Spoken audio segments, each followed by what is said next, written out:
네, 현재 논란이 아주 거센 사건을 한번 다뤄보고자 합니다. 선행을 베풀었는데 살인자가 될 뻔한 남성의 이야기거든요. 이 기자, 그러니까 빵집에서 그 사건이 발생됐다고요? 네, 지난 4월 제주도 서귀포시의 한 빵집에서 있었던 일입니다. 한 30대 남성이 빵집을 들어가려고 하는데 출입문 앞에 이 70대 할머니가 서 있는 걸 보게 됩니다. 그런데 이 할머니가 지팡이를 짚고 있어서 문을 열고 들어가지 못하니까 출입문을 열어주려고 도와주려다가 할머니가 중심을 잃고 넘어지면서 머리를 크게 다치게 됩니다. 그런데 이 할머니가 뇌에 큰 손상을 입어서 결국 사망하게 된 사건입니다. 그렇군요. 할머니가 병원으로 이송됐지만 일주일 만에 숨졌다고 합니다. 굉장히 안타까운데 그런데 이 남성이 결국 경찰서로 가게 됐어요. 네, 왜 그러냐면 물론 그 남성이 선의로 문을 열어준 것이긴 합니다만 좌우가 이제 그 행동으로 인해서 결국은 그 할머니가 중심을 잃고 쓰러지고 그와 인간관계로서 이제 어떤 그 머리를 부딪힘으로써 결국 사망에 이르게 되었단 말이죠. 그러니까 이제 그 사람을 해치고자라고 하는 그런 어떤 의도가 없었다라고 치더라도 이제 법적으로 이제 과실치사, 즉 다시 말해서 이제 그 실수로 인해서 그 사람을 죽음에 이르게 했다라고 하는 그러한 그 제목으로 인해서 결국 이제 입건이 되고 사법 처리 과정이 이제 진행이 되고 있는 그런 상황이었죠. 변호사님, 이 경우에는 유족의 고소가 없더라도 사람이 숨졌기 때문에 바로 경찰서에 입건되는 건가요? 그냥 할머니가 다치기만 했다면 과실치상이 되기 때문에 반이 다 불벌죄예요. 그런 경우에는 피해자의 의사에 반해서 처벌할 수 없기 때문에 고소가 없으면 입건을 안 하는 것이 실무지만 할머니가 지금 돌아가셨기 때문에 과실치사죄가 되는데 과실치사죄는 친고죄나 반이 다 불벌죄가 아니잖아요. 그다음에 문이 이렇게 미는 문 같았었는데 앞에 이렇게 연로하신 할머니가 계시면은 조금 더 신경을 썼어야 되는데 어쨌거나 좀 부주의하게 열다가 지금 넘어지신 거 아니에요. 그렇기 때문에 입건을 할 수밖에 없었던 거죠. 네, 선행을 베풀려 했던 30대 남성도 그리고 그 할머니와 그 유족들도 다 안타까운 상황이 됐는데 결국 경찰이 과실치사 혐의를 적용해서 검찰로 넘겼다고 합니다.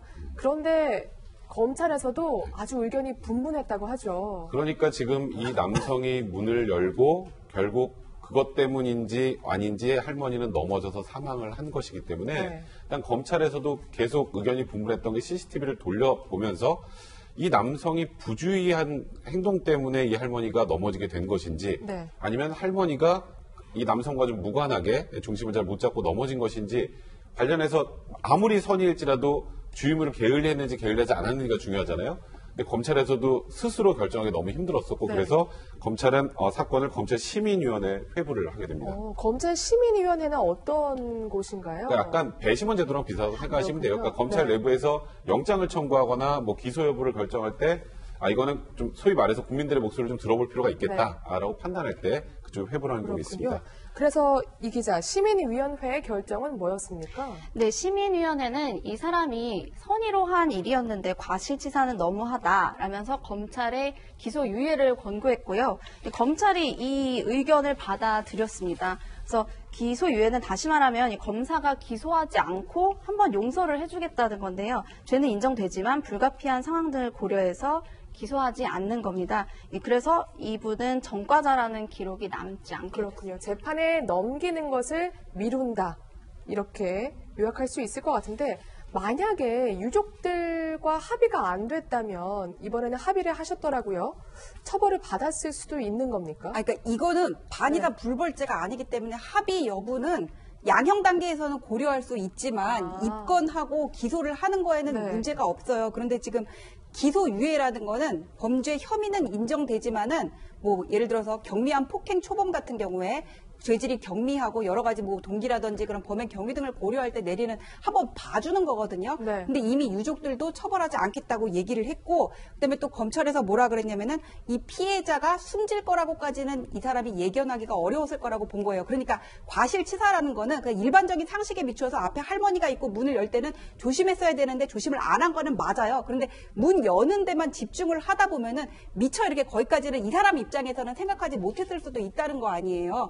그런 점들을 그냥 지금 고려해가지고는 뭐 혐의는 인정되지만은 기소까지는 너무하다 이렇게 판단을 한 것 같습니다. 그러면 일각에서는 차라리 기소유예 말고 아예 무혐의를 내려주는 게 타당하지 않냐 이런 의견도 있는데 어떻게 보세요? 일단 아예 무혐의를 내려버리려면 네. 일단 주유무 위반이 인정이 안 돼야 돼요. 그러니까 이 남성하고 할머니의 사망하고 관련이 없어야 됩니다. 네. 근데 이제 CCTV를 수없이 돌려본 결과 지금 조금 전에 전 변호사님 말씀하셨던 것처럼 이분의 의도는 굉장히 선했지만 네. 그래도 문을 열 때 조금 주의를 하지 않아서 그로 인해서 할머니가 사망한 부분, 그 부분에 대해서는 사실 어찌 보면 빼도 박도 못하는 상황이 됐다 보니까 거기에서 할 수 있는 최선의 방법이 기소유예입니다. 그러니까 말 그대로 이 혐의는 인정이 되는데 한번 봐준다는 거거든요. 이제 결국 그러니까 일단 혐의 인정되는 것은 뭐 수사기관 입장에서는 피할 수 없는 상황이다 보니 네. 그러면 혐의를 인정하고 할 수 있는 가장 경한 처분이 뭘까? 그래서 판단하게 된 결국 기소유예였던 겁니다. 그러면 기소유예는 전과가 혹시 남습니까? 안 남습니다. 그렇군요. 불기소 처분은 일종이기 때문에 네. 전과는 남지 네. 않습니다. 근데 이제 일부 누리꾼들 사이에서는 선행을 베풀려다가 살인자가 될 뻔한 거 아니냐, 도와줘봤자 본전이다, 뭐 이런 반응이 나와서 좀 씁쓸하더라고요.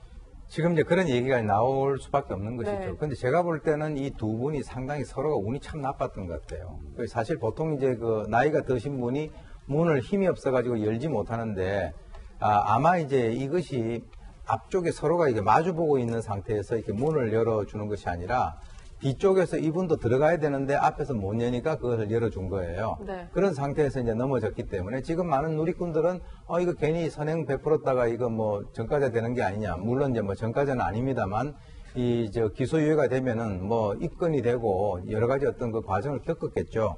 그래서 함부로 남을 도와줘서는 안 된다라고 하는 그런 의견들도 있고요. 또 한쪽에서는 사람이 뭐 사망을 했는데 수사를 안 하면 되느냐. 그거는 이제 어떤 그 법적인 그런 측면인데 이런 것들이 사례가 있음으로써 남들을 도운다 하더라도 여러 가지 아까 얘기가 나왔던 그 주의 의무라든가 이런 것들을 네. 잘 살피고 하는 것이 서로가 좋은 결과를 맺는 것이 아니겠는가라고 하는 그런 교훈을 우리들에게 주는 것 같습니다. 네, 그야말로 잘 정리해 주셨습니다.